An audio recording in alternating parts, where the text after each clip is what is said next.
ආයිබෝවන් මෙන්න දැන් ලැබුණු විශේෂ ප්‍රවෘත්තියක්. ඉතින් මේ බ්‍රේකින් නිවුස් එක නම් ටිකක් සංවේදී නිවුස් එකක්.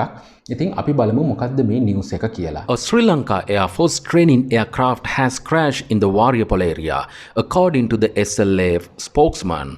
Both pilots ejected safely and landed by parachutes. No casualties have been reported. දැන් මේකේ තේරුම තමයි ගුවන් හමුදාවට අයත් පුහුණු ගුවන් යානයක් කඩන් වැටලා තිනවා වාරියපොළ ප්‍රදේශයට. Right, according to the SLAF spokesman.